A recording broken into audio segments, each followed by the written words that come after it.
Hi guys, it's Chris with City Girl Homestead, and time for another canning video. Got Tom out there on groundhog or woodchuck or whatever you want to call him duty, and digging is harder than he thought. He has to take all of our berry plants up, then dig so he can, put that chicken wire underneath, and then we're going to use sheet metal and then put our lattice back over top of that. So hopefully no more woodchucks ever. So this year the point of my tomatoes was, the one thing that I really needed to stock up on was Rotel. And when you buy it at the store, it's $1.50 to $1.80 a can. It's expensive. So the other day, remember, it's upside down because it wouldn't open on the other end. I got those green chilies, and that's actually what you make the Rotel with. So what I did is, when I bought all that tomatoes to make the chili base, I ordered tomatoes too for making Rotel. So there's no canners out right now because obviously I don't have room. And we want to see how much of everything that we have to know if he needs to bring out the big water bather so we can double layer, or if we can just do it with my steam canner or whatever. So the canners will come out, just not this minute. So in my big bowl here, my Big Daddy bowl, I have 8 28-ounce jars of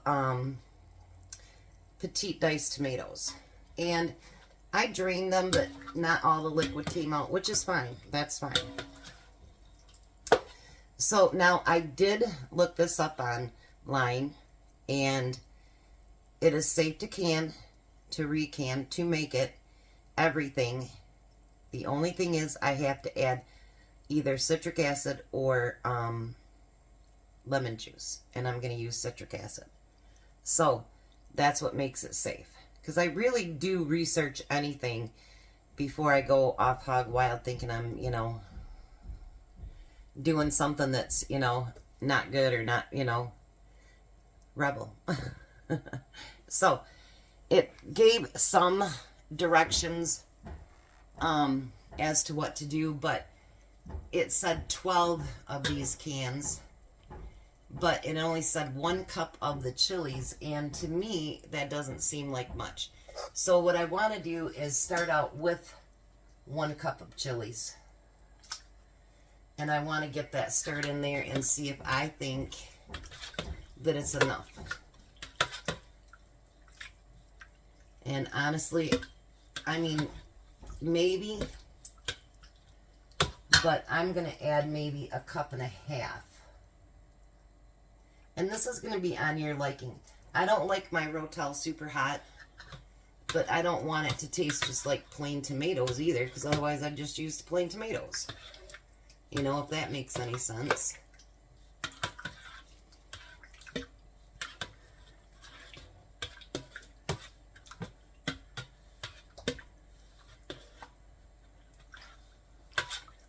I don't know. What do you think? I think maybe. Let me give it taste to it. Let me get a spoon out. I know, cold tomatoes, cold peppers, that doesn't sound very tasty, does it? But let me see if I think.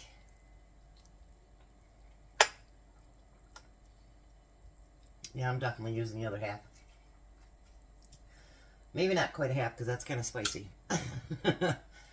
Alright. So maybe 1.75 cups is what I'm going to use.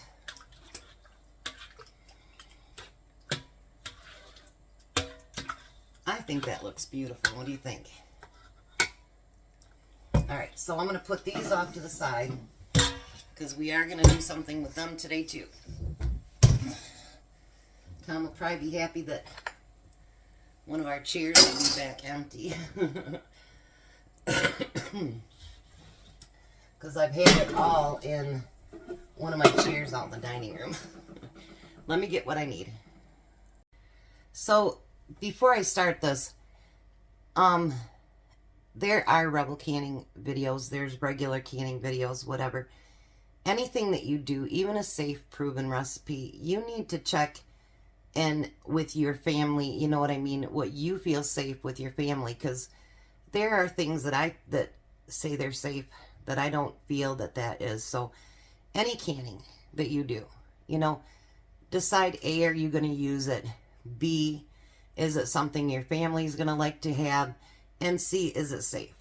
No matter what book it comes from, no matter what website it comes from, always determine for yourself, you know, is it something that we'd use or that is safe?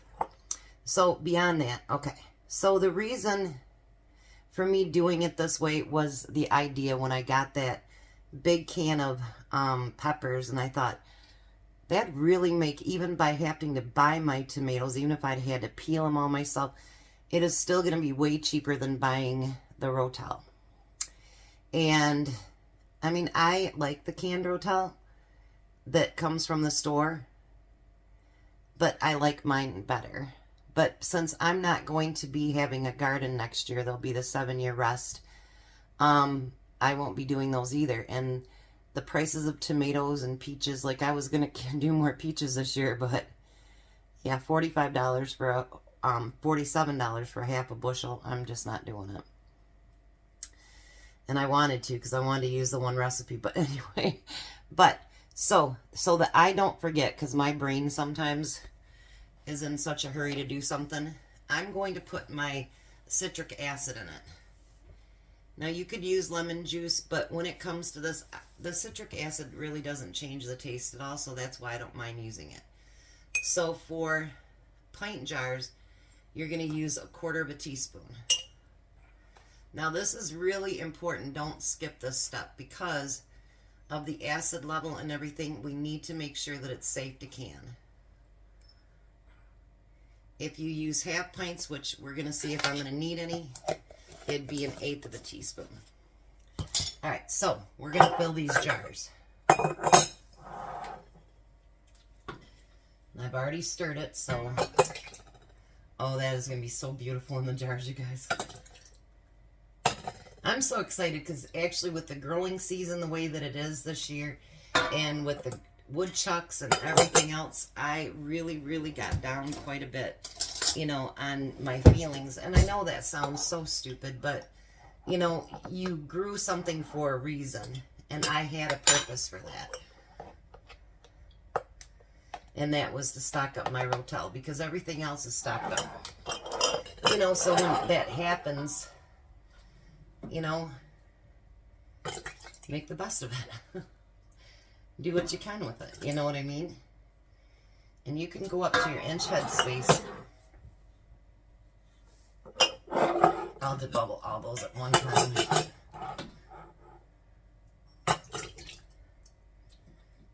But I didn't know how much this would make, so, you know, that's why I'm starting out with the pints, because I do like to use the pints, even though it's bigger than a normal can. I just think it adds so much flavor to anything that you're cooking with it.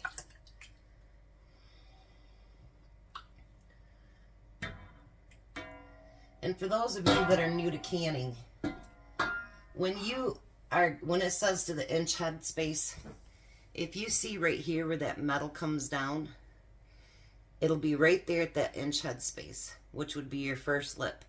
Then if you look, there's a next round where that is. That is your head, your half inch.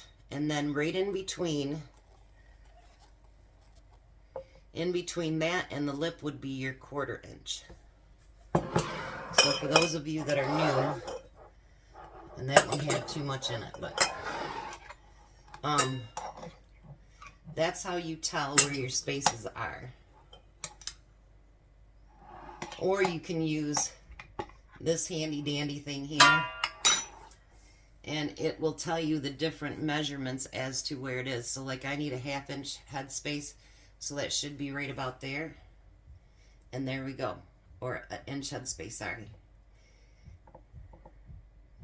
So it just tells you the different levels where your spacing is. I know I never say that stuff, and I got to thinking about it. You know, everybody else kind of does that when they do their videos. Maybe you should mention something about that. All right, so let me get all these filled, and I'll be right back.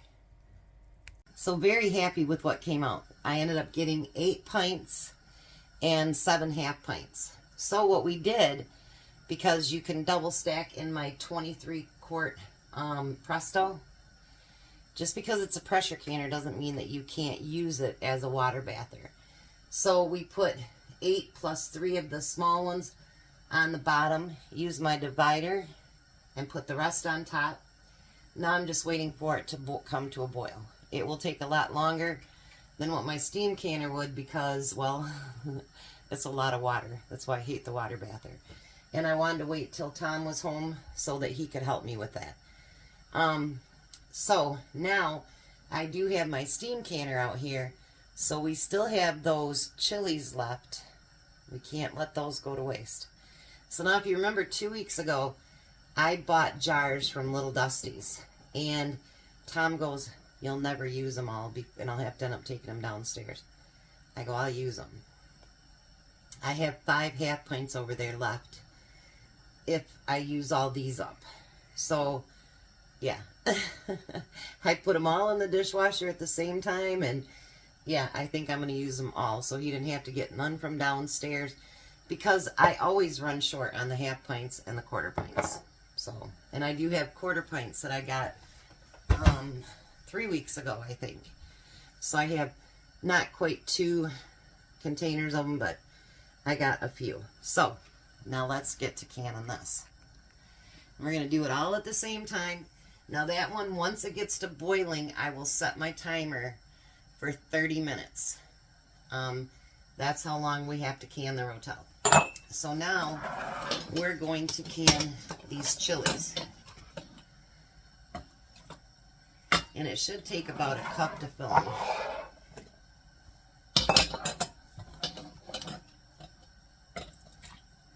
So actually my investment is going to be just more than canned chilies. It's going to be my Rotel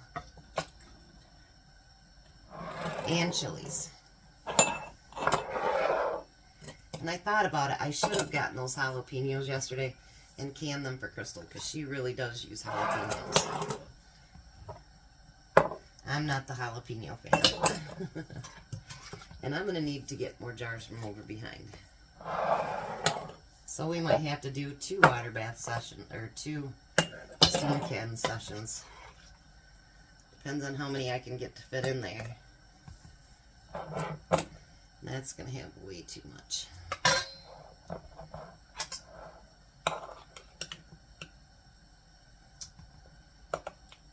Now you want to do the same things with these as well.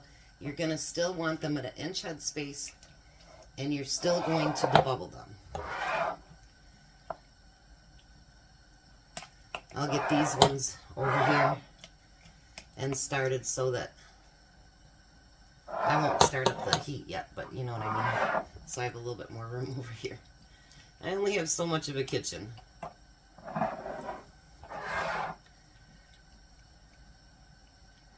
I feel a little bit happier now because I know I have enough Rotel to last the entire year, plus maybe some.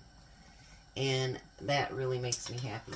So this one had a little bit much, so we're going to put it in that one.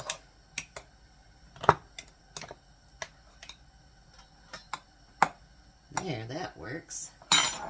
And that's 7 so far, so let's clean those up.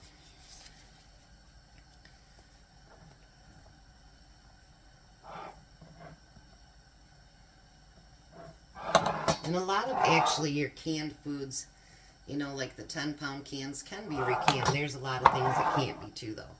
And I did check on the sauerkraut, and it says that it takes a lot of the probiotics away if you recan it, and the texture will be different. So I won't be doing that.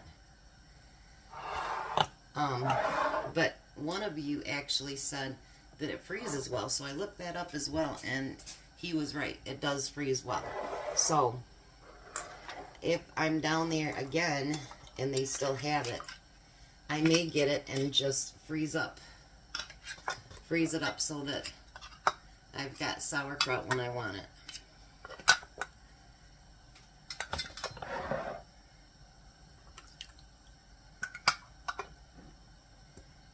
Alrighty, hopefully I don't have to do a second session on it, because I stocked up some of the canned goods today that I don't have, like peas and mixed vegetables, and I got to get those put on the shelf. Always something to do, right?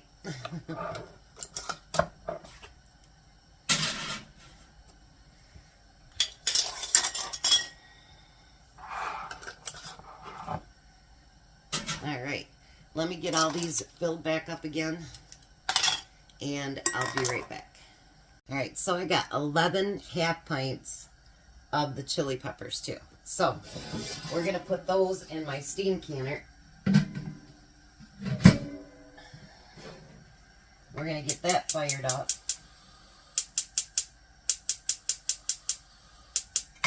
Must be off the thing here.